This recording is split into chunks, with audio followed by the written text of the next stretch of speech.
Hi, I'm Dr. Joanne Hoffman, one of the pediatricians at South Lake Pediatrics. At South Lake Pediatrics, we work hard to provide healthcare innovation for pediatrics in the state of Minnesota. Today, we're lucky to continue our parent education program with an insightful conversation with Dr. Sam Marzouk. Dr. Marzouk is a child and adolescent psychologist and founder of Promethean Psychology in Edina. Dr. Marzouk has a strong passion for helping kids and teens of all ages and providing support to parents and caregivers. He regularly gives talks and training on pediatric mental health related topics to parents, educational professionals, medical providers, and other psychologists. Today, he's going to share a talk entitled Parenting Defiant Children, A New Way of Thinking. It's a very compelling presentation. Welcome, Dr. Marzouk.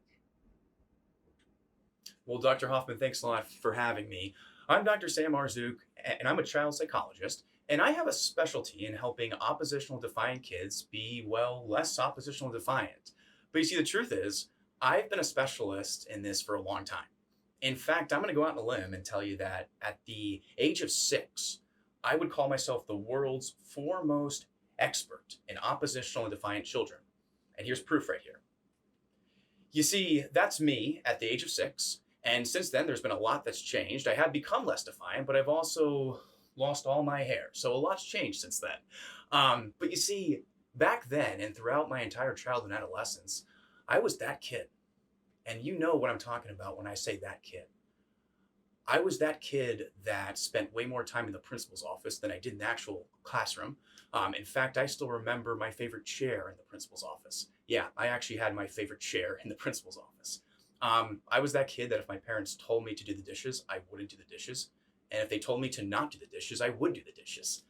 I was just that kid that pushed every rule, every limit, every boundary that was set in place.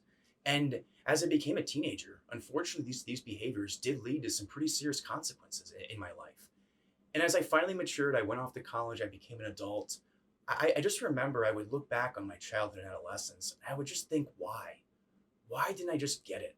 Why couldn't I just learn? Why did I have to put my parents through all that? Why? And now as a child psychologist, I've made it my mission to try to really understand how children actually learn and how they can learn in a way that changes their behavior. And that's my intention for today. I want to teach you what I know about how kids learn and how you as their parents can help them learn in a way that will lead to a long-term positive change in their behavior. Okay, so before we talk about how kids actually learn, we have to kind of talk about how we as adults think kids learn. We have this idea that kids learn like this. They learn through talk. That if we as parents keep telling them how to behave, keep telling them the rules, keep giving them lectures and stern talkings to, that one day a light bulb in their head will go off and all of a sudden they'll say, aha, this is how I should behave. And they'll change their behavior forever and forever. And if that doesn't happen, we start to wonder, what's wrong with my child? Or we start to wonder, what's wrong with me as a parent? But you see, that's not how kids learn. At least that's not how they learn in a way that changes their behavior. Kids don't learn by talk. They learn by doing. They learn through experiences that result in a change in their circumstances, either positive or negative experiences.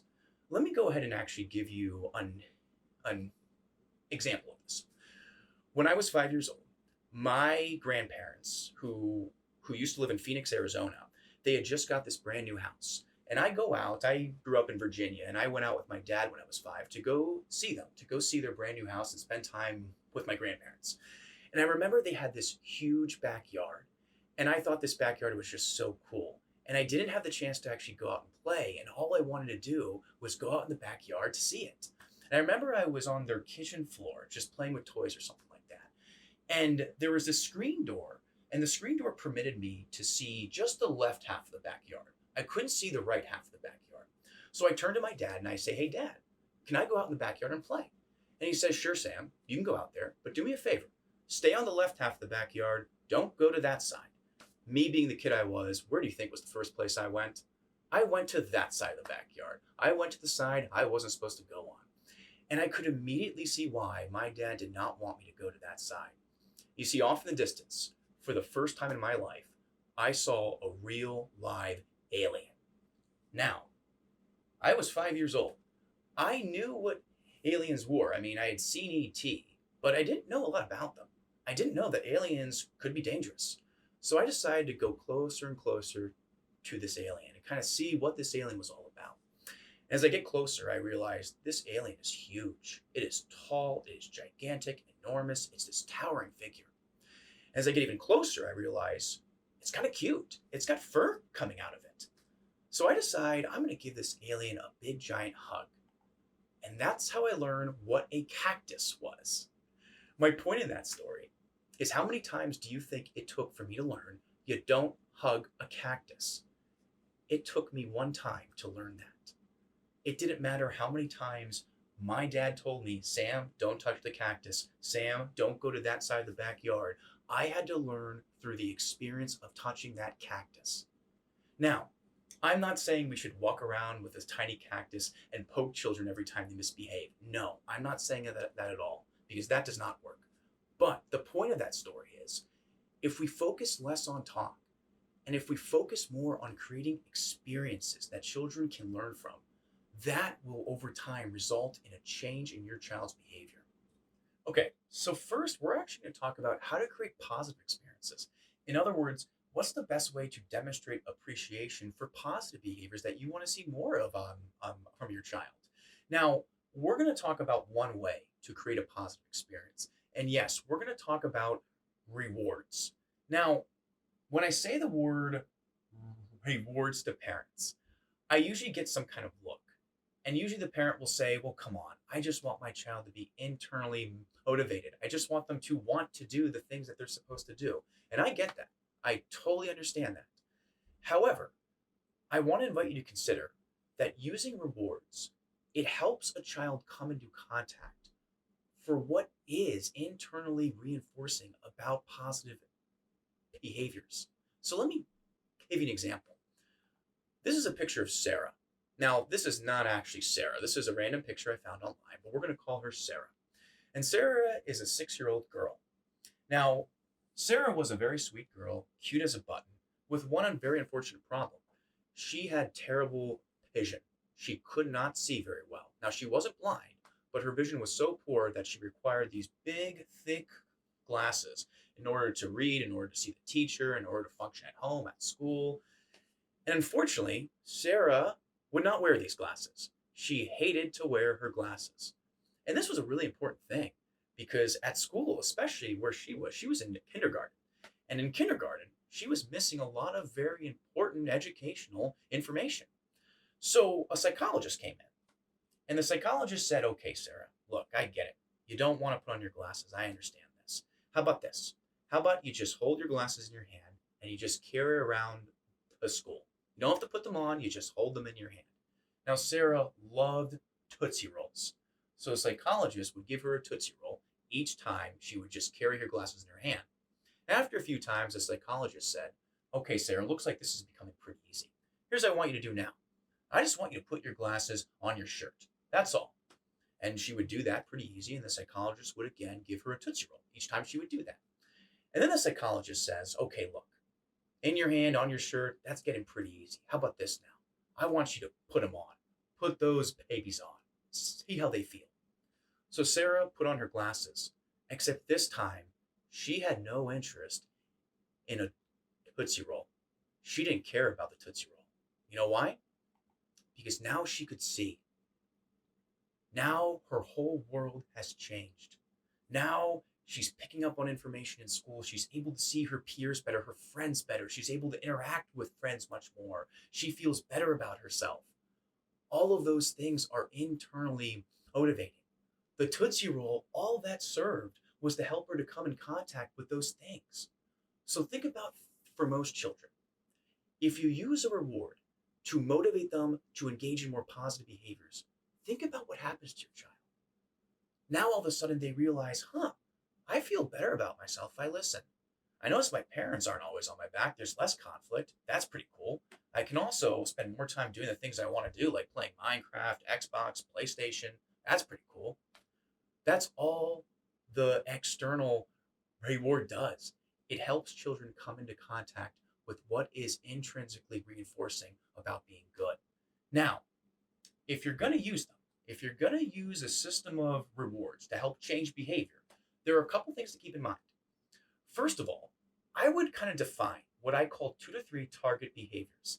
I would ask yourself, okay, I know the behaviors I don't want to see from my child, but what are the behaviors I do want to see? Whether it's I want to see them following directions, I want to see them spending quality time with their sibling and getting along with their sibling. I want to see them come to dinner the first time I ask. Specifically define what you want to see from your child. The other thing I would do is I would start small. You don't have to give your child a tangible reward each time they do something positive. What you can do is each time they show the target behavior, use something like a point system or stickers if they're really young or poker chips or something like that that can later on be exchanged for something tangible. Now, speaking of something tangible, I also would work with your child and actually ask them, hey, what is it that you find really nice? What can we use as possible rewards for these target behaviors? And I would come up with a list or almost like a menu of different rewards that your child can choose from. So if they earn 10 tokens or 10 points, they can choose these two rewards. If they earn 20 points, they can choose these two. I would come up with a list of a variety of different rewards that your child can earn. The other thing I'd recommend is you start fast. I would start by giving your child a point or a token each time you see the target behavior. And that's really important because we want to show your child right away how good it feels to be good. Now, rewards aren't the only way to create a positive experience. In fact, your words do matter and they can make a difference. I find that most parents who have a child who's defiant can so easily get caught in this pattern where they see what they expect to see. In other words, they only focus on the bad. And this happens to almost every parent I know. And this is normal. And the way you fix it is simply by focusing on the positive. Just as much, if not more, as you call them out for what they're doing wrong, also acknowledge them with the same level of enthusiasm of what they're doing right. What are they doing well? And that's a way you can create a positive experience through that. So the next thing we're going to talk about is how do we address misbehaviors in children? In other words, how do we create a negative experience that helps a child learn from misbehaviors? Now, the first thing we have to talk about is the power of words. And unfortunately, words, when it comes to changing behavior in children, are going to be your least powerful tool. Now, most parents typically do this when a child misbehaves. They sometimes will yell, occasionally they'll scream, occasionally they'll give them a stern talking to, a lecture about how to behave, how not to behave, and why they should behave a certain way. And occasionally it kind of leads into a back and forth argument between the parent and child. Well, I have some bad news for you. And it's bad news that you probably know, but I think we all have to hear again and again. The following is never going to happen. In the middle of an argument or in the middle of a lecture between you and your child is never going to turn to you and all of a sudden say, you know what, Mom? You know what, Dad? Gee golly, you're right. And golly darn, I'm going to change my behavior. That's just never going to happen. Because as we've talked about, that's just not how children learn. They don't learn, at least in a way that changes their behavior, by words. Like we've talked about, they learn through experience. They learn through an experience that changes their circumstances. And that experience, as I'm talking about, is an actionable consequence. Now, I'm going to answer the question of what is a good consequence for misbehavior, because that's the most common question I get from parents. And I'm definitely going to answer that. But I want to invite you to consider that we're skipping an even more important question before that one. How should a consequence be delivered to a child? How should I give a consequence? Not what, but how. How do I give the consequence? And that's a really important thing to keep in mind. So let me give you an example.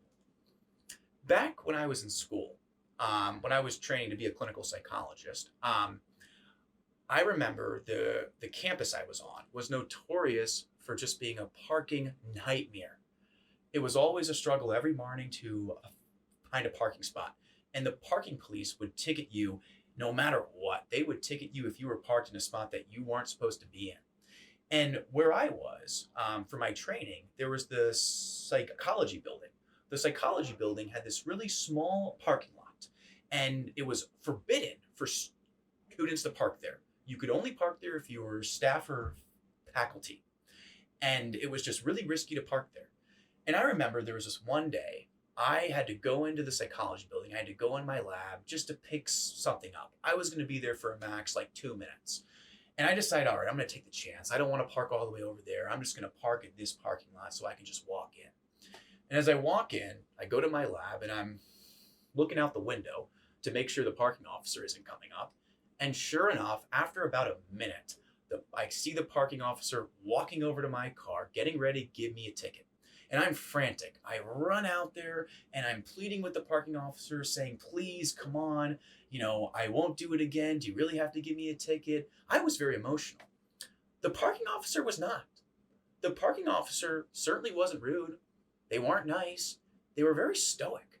They were very what I would call dispassionate. And the parking officer kept saying the same thing. They kept saying, what was it I did wrong and what was the penalty? Sir, you parked in a spot you weren't supposed to park in. Here's the penalty. That's all they would say. And that's how I encourage parents to be. That's how I encourage parents to deliver a consequence to their child. Parents should be the dispassionate parking police. In other words, as calmly as you can, as best you can take emotion out of it, you state the infraction, you state what they did wrong, you state the penalty, and then you zip your lips and you walk away. Now that's hard to do, but that is the best way in terms of how to deliver a consequence. The other thing I keep in mind is I feel like a lot of parents have so many rules that are very vaguely defined. What I'd recommend is thinking, what are going to be my 2 to 3 non-negotiables? The 2 to 3 rules that I'm going to commit to enforcing with the consequence each time they are broken. What are those 2 to 3 rules? And I say 2 to 3 because, in my opinion, there are a few parents who can enforce 2 to 3 rules on a consistent basis. That's just really hard. Now, we get to the point of what is a good consequence. I first would think of, when it comes to your child, what are their rights as a child and what are their privileges? Because for a consequence to be effective at changing behavior, it involves the removal of all privileges, all of them.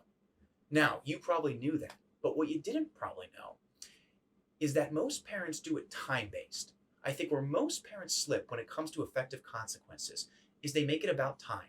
In other words, they say, all right, Johnny, you've lost your privileges for a month, or you've lost them for a week. Give me your phone. You're not going to get it back until Sunday night.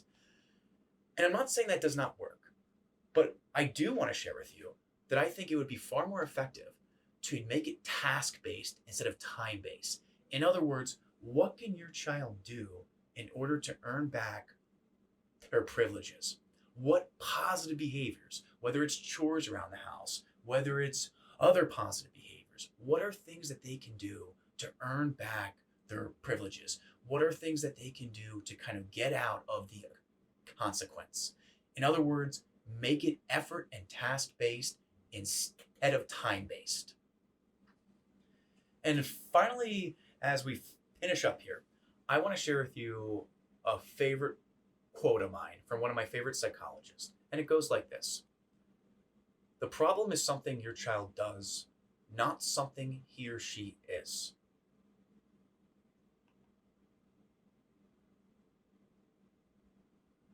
I don't like looking at this picture. I still don't like looking at this picture. And the reason why is because for years, I thought my behaviors were who I was. In other words, I thought that I was just this bad kid. And for years, I thought that. Even as I matured and became an adult, I was under this impression that this is just who I was, that my behaviors were a perfect indicator of who I was at my core. But that's not true. When it comes to your child, I promise you, these behaviors don't reflect who they are at their core, and they sure as heck don't reflect who you are as a parent. And if we focus on creating a world where children can learn through experience, this will help children make better choices and thrive.